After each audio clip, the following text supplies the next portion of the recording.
पड़ोसी मतलब पाकिस्तान की नापाक हरकत पर अब हवा में उड़कर जवाब देगी इंडियन आर्मी, इंडियन एयरफोर्स। और आपको बताएं कि इंडियन आर्मी की अब ताकत बढ़ने वाली है।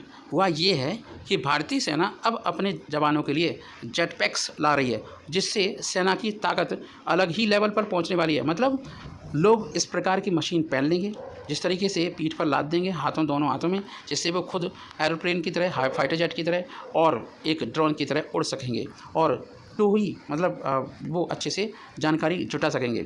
हवा में उड़ेंगे आर्मी के जवान, किसकी सहायता से? इन जेट पैक के साथ इंडियन आर्मी के जवान दुर्गम स्थानों पर, जैसे पहाड़ी क्षेत्रों पर, वहाँ जैसे दलदल में, पानी में, है ना, जहाँ पर जंगली जानवर हों वहाँ पर न सिर्फ उड़कर पहुँच सकेंगे बल्कि दूर तक निगरानी भी रख पाएंगे। और आपको बताएं उनके हेड में एक कैमरा भी लगा हुआ, पूरी बॉडी पर बहुत सारे कैमरे लगे होंगे। एयरो इंडिया शो में हुआ था डेमो, किस चीज़ का?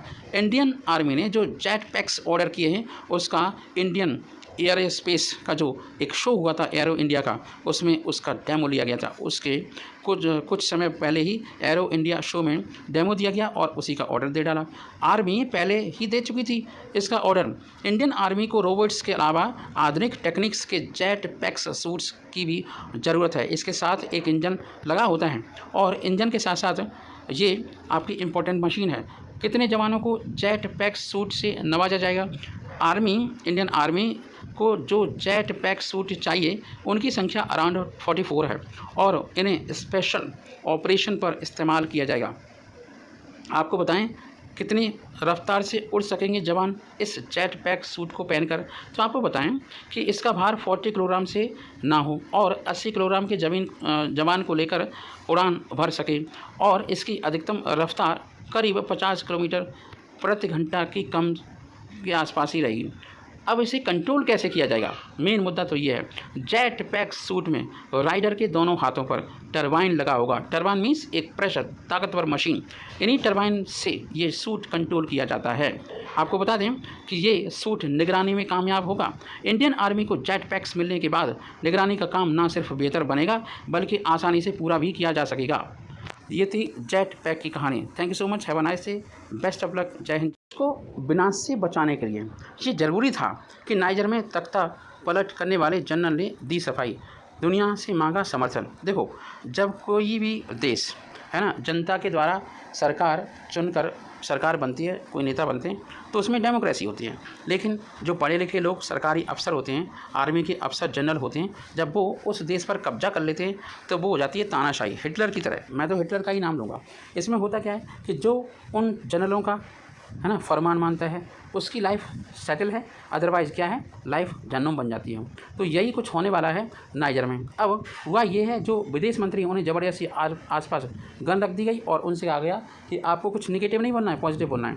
अफ्रीका के देश नाइजर में इस समय तख्ता पलट देश को देखने के लिए शुक्रवार को तख्ता पलट का नेतृत्व करने वाले जनरल अब्दुल रहमान तिचानी ने अंतर्राष्ट्रीय स्तर पर समर्थन मांगा है। राष्ट्रपति को हिरासत में ले लिया गया है और उनकी कोई पोजीशन नहीं बताई गई है, जिसकी फ्रांस ने निंदा भी की है। हालांकि उनकी हालत अभी ठीक ठाक है, अभी उनके टॉर्चर नहीं किया गया है और उन्हें जान से नहीं मारा गया है, बस इतना ही शुक्र है। नाइजर में तख्ता पलट का नेतृत्व करने वाले जनरल ने शुक्रवार को सरकारी टेलीविज़न पर लोगों और अंतर्राष्ट्रीय साझेदारों का समर्थन मांगा। सेना ने 2 दिन पहले लोकतांत्रिक रूप से निर्वाचित राष्ट्रपति को हिरासत में ले लिया था, जिससे देश में राजनीतिक अराजकता फैल गई और ये स्थिति बहुत गंभीर पैदा हो गई। जनरल अब्दुल रहमान तिचानी को उन विद्रोही सैनिकों का नेता घोषित कर दिया गया है जिन्होंने तख्ता पलट करते हुए लोकतांत्रिक रूप से निर्वाचित राष्ट्रपति को हिरासत में ले लिया है। नाइजर सरकारी टेलीविज़न ने यह जानकारी दी। तिचानी ने सैन्य तख्ता पलट के 2 दिन बाद शुक्रवार को राष्ट्र को संबोधित किया। उन्होंने कहा कि देश को विनाश से बचने के लिए दिशा बदलने की ज़रूरत है और इसलिए उन्होंने तथा अन्य लोगों ने हस्तक्षेप करने का फैसला किया, इंटरफियर करने का फैसला किया। और उन्होंने कहा कि मैं तकनीकी और वित्तीय साझेदारों से जो नाइजर के मित्र हैं, हमारे देश की विशिष्ट स्थिति को समझने का आग्रह करता हूँ और इसे चुनौती का सामना करने के में सक्षम बनाने के लिए आवश्यकता के अनुरूप आप मुझे सहायता प्रदान करें और हमारा समर्थन करें। सेना के बीच सत्ता का संघर्ष चल रहा था। हुआ ये है कि इससे पहले नाइजर में सेना के विभिन्न गुट शुक्रवार को सत्ता के लिए संघर्ष कर रहे थे, संघर्षरत दिखे। एक विश्लेषक और एक पश्चिमी देश के सैन्य अधिकारी ने यह जानकारी दी कि पड़ोसी देश नाइजीरिया का एक प्रतिनिधिमंडल आने के तुरंत बाद ही लौट गया और एक क्षेत्रीय निकाय की ओर से मध्यस्थ नामित किए गए बेनिन के राष्ट्रपति नहीं पहुंचे। इस संबंध में एक वार्ता के दौरान प्रतिभागियों से बातचीत में एक विश्लेषक ने कहा कि तख्ता पलट करने वाले राष्ट्रपति गार्ड के सदस्य सेना के साथ इस मुद्दे पर बातचीत कर रहे हैं कि किसे प्रभावी या फिर प्रभारी नेता बनाया जाना चाहिए। अगर हम विश्लेषक के हालात की संवेदनशीलता को देखें तो इस संवेदनशीलता के मद्देनज़र अपना नाम उजागर नहीं करने का अनुरोध भी किया है। वहीं एक पश्चिमी सैन्य अधिकारी ने पुष्टि की है कि विभिन्न सैन्य गुट वार्ता कर रहे हैं। उन्होंने कहा कि स्थिति तनावपूर्ण बनी हुई है। पापुआ न्यू गिनी में बातचीत के दौरान फ्रांस के राष्ट्रपति इमैनुअल मैक्रों ने तख्ता पलट की निंदा करते हुए इसे पूर्ण रूप से अवैध और लोगों के लिए बहुत खतरनाक करार दिया। मैक्रों ने कहा कि उन्होंने राष्ट्रपति मोहम्मद बज़ोम से कई बार बातचीत की और कैद में बंद नेता का स्वास्थ्य पूछा और उन नेता का स्वास्थ्य ठीक ठाक है। बृहस्पतिवार को लोग बड़ी संख्या में राजधानी नियामी में एकत्रित हुए थे और उन्होंने कारों को जला दिया था। राष्ट्रपति के राजनीतिक दल के मुख्यालय में तोड़फोड़ की गई थी। इस तोड़फोड़ के बाद ये फैसला लिया गया कि अब राष्ट्रपति शासन नहीं, अब सेना का शासन होगा। जय को बताएं कि 8 countries having highest anti China sentiment, उसमें नंबर 1 आता है ऑस्ट्रेलिया। एक्चुअल में हुआ क्या है, a latest Pew research survey showed that around 87% of respondents in Australia expressed negative view about China, the highest in the world. Two nations engaged in an intense trade war during PM Scott. Now, second one is Japan. Japan is also most anti-China Asian nation in the world, where around 87% of people view China negatively. Japan has historically been anti-China over its dispute regarding the sovereignty of the Senkaku Island and China's tactic support to North Korea nuclear deal or nuclear plans. Third one is Sweden. Sweden is the most anti-China nation in the Europe, where 85% of respondents expressed unfavorable views toward China. The relations between the two nations nosedived in 2018 and never recovered देयर आफ्टर, और 5 साल बाद भी recover हो पाए नहीं। United States of America, in the US 83% of respondent see China as an adversary. The country is at loggerhead with China over the slew of issues including trade, geopolitics, and security. The relations between US and China got strained under Donald Trump administration. Fifth one is Canada. Canada is nation with the 4th highest anti-China sentiments in the world. About 79% of Canadians see China as a hostile nation. Canada has often accused China of meddling in its political affairs and jeopardizing the country's security environment. South Korea, with 77% of respondents showing anti-China view, South Koreans are ranked 6th in the world in terms of having the most anti-China view. The relation having showed due to cultural as well as geopolitical tension stemming from China's tacit support to North Korea. Netherlands. In the Netherlands, 77% of respondents expressed negative view about China. The country has found itself caught in the crossfire of China-US tension. Germany.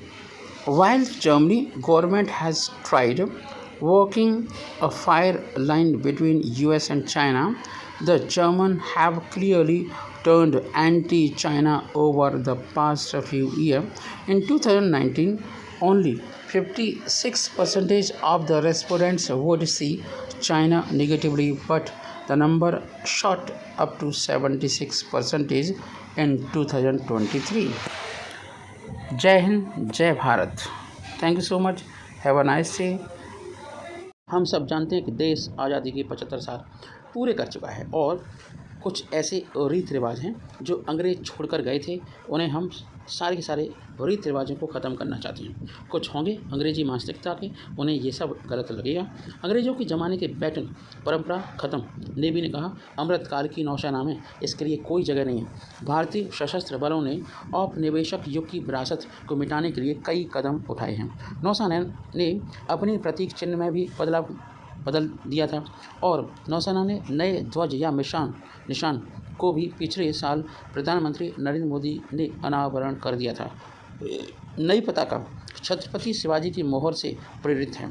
Baton परंपरा को खत्म करते हुए कहा कि अमृतकाल की परिवर्तित नौसेना में इसके लिए कोई स्थान नहीं है। आपको बताएं कि ये बहुत ही इम्पोर्टेंट न्यूज़ है आपके लिए और बहुत सारी जानकारी मिलने वाली है। अमृतकाल में गुलामी की निशानियों को ख़त्म करने के सरकार के निर्देश के अनुरूप नौसेना ने अपनी सभी कर्मियों द्वारा बैटन ले जाने की प्रथा को तत्काल प्रभाव से समाप्त कर दिया है। नौसेना ने कहा अधिकार या ताकत का प्रतीक बैटन औपनिवेशिक विरासत है, इसे हम आगे कैरी नहीं करेंगे। अमृतकाल की परिवर्तित नौसेना में इसके लिए कोई स्थान नहीं है। उन्होंने कहा कि अमृतकाल की परिवर्तित नौसेना में इसके लिए स्थान इसलिए नहीं है कि कर्मियों का मानसिक शोषण होता है। कर्मियों द्वारा बैटन ले जाने की प्रथा को तत्काल प्रभाव से बंद कर दिया जाए और नौसेना ने निर्देश दिया है कि प्रत्येक इकाई के संगठन प्रमुख के कार्यालय में बैटन को रखा जाए।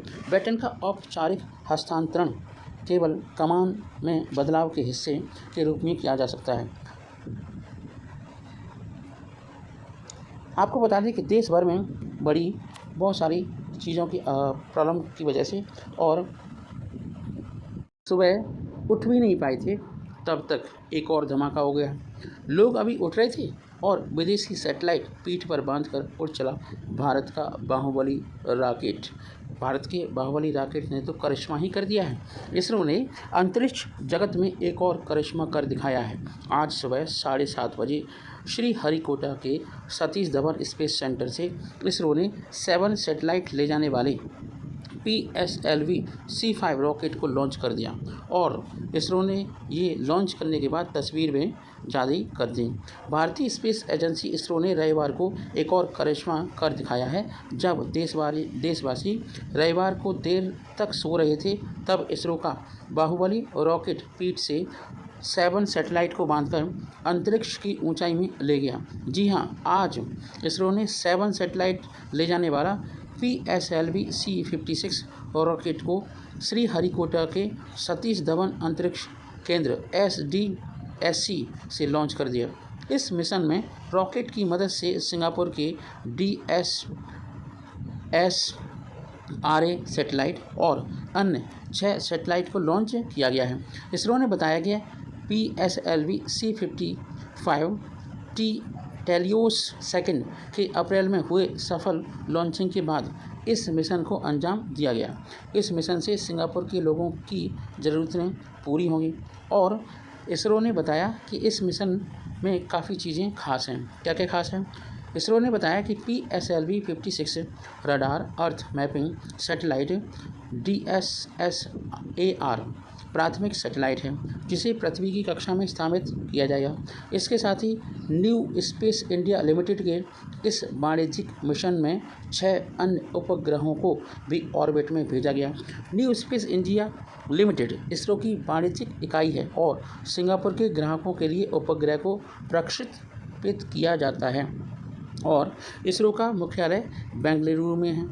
आपको बताएं कि भारतीय रक्षा अनुसंधान संगठन इसरो ने अपने PSLV 56 को 6 यात्री उपग्रहों के साथ श्रीहरिकोटा के सतीश धवन अंतरिक्ष केंद्र से लॉन्च कर दिया है। जय हिंद, जय भारत। JF-17 को खरीदने के लिए अजरबैजान लालायित है क्योंकि आर्मेनिया को भारत की पिनाका मिलने से बौखला गया है अजरबैजान और पाकिस्तान से खरीद सकता है JF-17 लड़ाकू विमान, लेकिन इसमें कुछ है, वो आपको बताते हैं। अजरबैजान जल्द ही पाकिस्तान से JF-17 लड़ाकू विमान फाइटर जेट खरीद सकता है। इसके लिए अजरबैजान के एक प्रतिनिधिमंडल ने पाकिस्तान का दौरा भी किया है। इस दौरान पाकिस्तानी वायुसेना के अधिकारियों ने अजरबैजानी प्रतिनिधिमंडल को JF-17 ब्लॉक 3 की खूबियाँ भी बता डाली और अजरबैजान आर्मेनिया को पिनाका रॉकेट सिस्टम की सप्लाई से भड़क गया है, क्योंकि आप जानते हैं कि भारत ने आर्मेनिया को आर्टिलरी सिस्टम और पिनाका सिस्टम दे दिया है, जिससे अजरबैजान पागल हो गया है।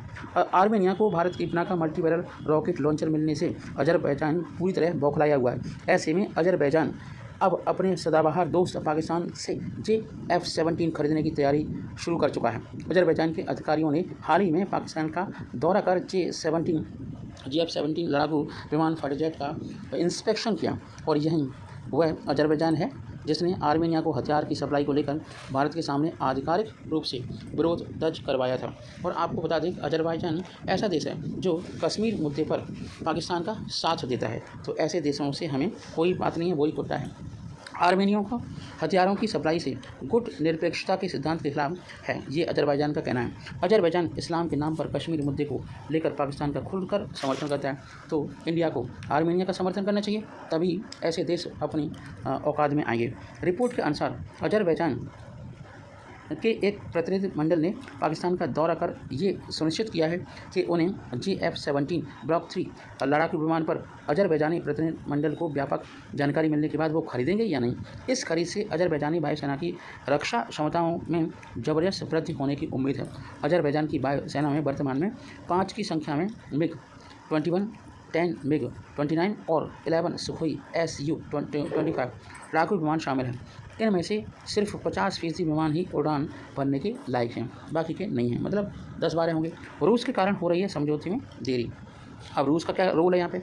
अजरबैजान 2011 से ही पाकिस्तान के JF-17 लड़ाकू विमान को खरीदने के लिए चर्चा में रहा है, लेकिन अभी तक औपचारिक अनुबंध पर हस्ताक्षर नहीं हो पाए हैं। पाकिस्तान और अजरबैजान में JF-17 खरीदने में देरी होने का प्रमुख कारण है रूस। दरअसल JF-17 थंडर पाकिस्तान और चीन की संयुक्त रूप से मिलकर बनाई है। यह लड़ाकू विमान RE-33 जेट इंजन से लैस है, जो रूसी मूल का है। ऐसे में J-17 की बिक्री से पहले रूस का क्लीयरेंस मिलना जरूरी है, अदरवाइज JF-17 मैन्युफैक्चरिंग नहीं हो पाएगा। बिना इंजन के कोई भी लड़ाकू विमान तो काम कर नहीं सकता। अजरबैजान को अपने लड़ाकू विमान के बेड़े में बढ़ाने के लिए रूसी 25 और Su-35 विमान की खरीद पर भी विचार कर रहा है। ये लड़ाकू विमान चीन पाकिस्तान के JF-17 की तुलना में काफ़ी शक्तिशाली होने के साथ साथ अधिक दूरी तक मार करने की क्षमता रखते हैं, लेकिन रूसी लड़ाकू विमान JF-17 की तुलना में काफ़ी महंगे हैं और ऐसे में अजरबैजान के पास पैसे की कमी होने की वजह से इन विमानों को खरीदना चाहता है और उनका मेंटेनेंस भी आसानी से कर सकता है। यही कारण है कि अजरबैजान विमानों के चुनाव करने में इतना कतरा रहा है। फरवरी 2022 में अजरबैजान सरकार ने M346 इतालवी ट्विनर विमान खरीदने की घोषणा भी की थी। जय हिंद, जय भारत।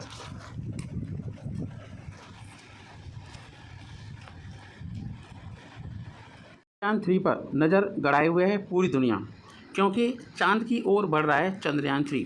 भारत का स्पेसक्राफ्ट चंद्रयान 3 काफ़ी मुश्किल घड़ी से गुजर रहा है, क्योंकि आपने देखा होगा कि इसे लॉन्च हुए 14 जुलाई को ये लॉन्च हुआ था और इसे दुनिया के बहुत सारे देश, कुछ स्पेस एजेंसियां ट्रैक करने में लगी हुई है।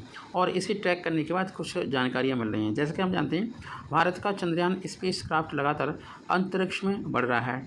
चाँद की ओर बढ़ते इस स्पेसक्राफ्ट पर दुनिया के कई शौकिया खगोल शास्त्री नज़र गड़ाए हुए हैं और उसे ऑब्जर्व करने की कोशिश कर रहे हैं, कोई डेटा बना रहा है। चंद्रयान 23 अगस्त को चाँद की सतह पर सॉफ्ट लैंडिंग करेगा। यह मिशन कामयाब हुआ तो भारत ऐसा करने वाला पूरी दुनिया का चौथा देश बन जाएगा। आपको बताएं कि भारत चंद्रयान 3 स्पेस क्राफ्ट चाँद के अपने मिशन पर है। अभी तक चंद्रयान अपनी स्पीड को बढ़ाने के लिए पृथ्वी का चक्कर लगा रहा था, लेकिन अब यह चाँद के अपने रास्ते पर सीधे जा रहा है। स्पेस से जुड़ी घटनाओं पर नज़र रखने वाले लोग चंद्रयान 3 को ट्रैक कर रहे हैं। अंतरिक्ष यान अब 1 अगस्त को ट्रांस लूनर इजेक्शन से गुजरने के लिए पूरी तरह तैयार है और अपने हाईवे पर जाकर के चंद्रमा की कक्षा में पहुंचेगा। लैंडर और रोवर के 23 अगस्त को चंद्रमा पर सॉफ्ट लैंडिंग करने की उम्मीद है। वहीं प्रपल्शन मॉड्यूल कम्युनिकेशन के रिले के लिए, मतलब मैसेज भेजने के लिए चंद्रमा की कक्षा में और पृथ्वी पर वापस डेटा भेजेगा। चंद्रमा की कक्षा से पृथ्वी पर वापस डेटा भेजा जाएगा। मतलब सवाल ये है कि पृथ्वी पर कैसे डेटा आएगा, क्योंकि कोई भी चीज़ स्पेस में काम नहीं कर रही है। 20 जुलाई को चंद्रयान 3 ने अपना चौथा ऑर्बिट मैन्यूवर किया था। इसके बाद जर्मनी स्थित अमेचर शौकिया रेडियो सैटेलाइट संगठन AMSAT ने jet propulsion laboratory Horizons data का उपयोग करके अंतरिक्ष यान को ट्रैक किया। स्कॉट टिली, जो कि एक खुद को अपने आप को शौकिया खगोल शास्त्री बताते हैं, उनका कहना है कि वह चंद्रयान को ट्रैक कर रहे हैं। 2018 में वह स्टारलिंक के जूमा सैटेलाइट को डॉपलर शिफ्ट डेटा का इस्तेमाल करके ट्रैक कर रहे थे। बाद में उन्होंने एक अन्य चीज़ को भी देखा। जब उस चीज़ को ऑब्जर्व किया तो वो था चंद्रयान को ट्रैक करना। अब ये चंद्रयान 3 क्या था? आगे विश्लेषण करने पर उन्हें पाया गया कि ये तो नासा का पुराना स्पेस मिशन इमेज काफ़ी फेमस है। 2005 में इसका लॉन्चिंग स्टेशन से संपर्क टूट गया था। इसके बाद उन्होंने नासा के वैज्ञानिकों को मेल भेजा, जिसके बाद उन्हें नागरिक वैज्ञानिक की उपाधि मिली। डॉपलर इफेक्ट एक सैटेलाइट को आगे पीछे होने पर उसके फ्रीक्वेंसी में बदलाव को दिखाता है। इससे उसकी दूरी की गणना मैथमेटिकल कैलकुलेशन की जा सकती है। वह चंद्रयान 3 की लेटेस्ट स्थिति का आकलन करने के लिए डॉपलर फ्रीक्वेंसी डेटा का इस्तेमाल करते हैं और वह एक ग्राफ पर इसका कर्व भी बनाया है उन्होंने। इस कर्व के माध्यम से पूरी जानकारी मिल जाएगी। कुछ एजेंसियां और भी हैं जो चंद्रयान 3 को ट्रैक कर रही हैं। Indraprastha institute of information technology ने चंद्रयान 3 की कक्षा स्थिति पर आसानी से निगरानी करने के लिए चंद्रयान 3 के TLE डेटा को भी शामिल किया है। हालांकि पोर्टल पर यह डेटा मैनुअल हाथ से दर्ज किया जाता है। पोलैंड की रोटुज दूरबीन ने भी इसे ऑब्जर्व किया है और कुछ आंकड़े जुटाए हैं। इसके अलावा इसरो ने चंद्रयान पर पूरी तरह से नज़र रखने के लिए नासा और यूरोपियन स्पेस एजेंसी के ग्राउंड डेटा का भी इस्तेमाल किया है। जय हिंद, जय भारत। एक बहुत ही चतुराई वाली नीति देखिए आप कि मिलिट्री, जो आपकी अमेरिकन मिलिट्री है, उसके नेटवर्क पर चाइना का मालवेयर वायरस साइबर क्राइम करने में सबसे ज़्यादा कारगर हुआ है। और एक अधिकारी तो यहाँ तक बोल गए कि ये वायरस टाइम बॉम्ब जैसा है। जंग के वक्त चाइना के द्वारा अगर इस टाइप का कोई हरकत की जाती है तो इस जो आपका सेना की जितने भी ऑपरेशंस होते हैं उन पर काफ़ी ज़्यादा असर पड़ने वाला है। क्या है पूरा मामला, मैं आपको विस्तार से समझाता हूँ। अमेरिकी मिलिट्री नेटवर्क में चीन का वायरस खतरनाक कंडीशन में है। अमेरिकी अधिकारी ने यहाँ तक बोल दिया है कि ये चाइना का टाइम बॉम्ब है, एक प्रकार का जंग के वक्त सेना की ऑपरेशंस ठप कर देगा और चाइना के द्वारा इस टाइप के वायरस से पूरे दुनिया की नेटवर्क में जितने भी मिलिट्री ऑपरेशंस होते हैं, सैटेलाइट्स वगैरह, वो सब ध्वस्त हो जाएंगे। तस्वीर आपको बताएं, कंप्यूटर सिस्टम में काम कर रहे चीन की पीपल्स लिबरेशन आर्मी की है, जो साइबर अटैक करने में महारत हासिल कर रखी है। बाइडेन सरकार अमेरिकी सरकार के जो अमेरिकी सरकार है ना, या फिर हम बाइडेन की सरकार कह सकते हैं। तो बाइडेन की सरकार ने अमेरिकी सेना के नेटवर्क में चीन के एक वायरस को ढूंढ निकाला है। चीन का वायरस है आपका बहुत खतरनाक है, और आपको बताएं कि ये मालेवर नाम का जो वायरस निकला है काफ़ी खतरनाक है। सरकार को डर है कि चीन ने अमेरिका की सेना के पावर ग्रिड, कम्युनिकेशन सिस्टम और वाटर सप्लाई नेटवर्क में कंप्यूटर कोड वायरस डाल दिया है, फिट कर दिया है, जो जंग के दौरान उनके ऑपरेशन को ठप कर सकता है। न्यूयॉर्क टाइम की रिपोर्ट के मुताबिक बाइडेन सरकार को डर है कि चीन का ये कोड न सिर्फ अमेरिका बल्कि दुनिया भर में मौजूद उनके मिलिट्री बेस के नेटवर्क में हो सकता है। अमेरिकी अधिकारी ने कहा कि मिलिट्री के नेटवर्क में चीन का कोड होना किसी टाइम बम की जैसा है। उनका कहना है कि इससे न सिर्फ सेना के ऑपरेशन पर असर पड़ेगा बल्कि उन घरों और व्यापार पर भी असर होगा जो सेना के इंफ्रास्ट्रक्चर से जुड़े हैं।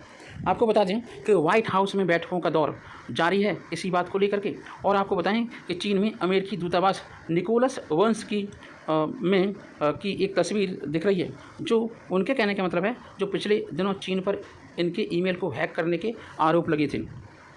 हाँ, तो आपको बताएं कि न्यूयॉर्क टाइम ने बताया कि जब से अमेरिकी मिलिट्री नेटवर्क में चीन के वायरस का पता चला है, तब से ही व्हाइट हाउस के सिचुएशन रूम में बैठकों का दौर जारी है और ये समझा जा रहा है कि ये वायरस, इसकी काट क्या हो सकती है। सेना के सीनियर अधिकारी, इंटेलिजेंस चीफ और नेशनल सिक्योरिटी ऑफिशियल्स इन बैठकों में शामिल हो रहे हैं और पता लगाने की कोशिश कर रहे हैं कि क्या शॉर्टकट तरीका हो सकता है।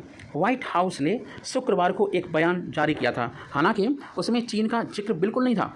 नेशनल सिक्योरिटी काउंसिल के प्रवक्ता एडम हॉज ने कहा था कि सरकार बिना रुके अमेरिका के अहम इंफ्रास्ट्रक्चर और रेल, वाटर सिस्टम, एविएशन को बचाने के लिए पूरी कोशिश कर रही है और भारत भी चीन के निशाने पर आ गया है। ऐसा नहीं कि भारत अछूता है।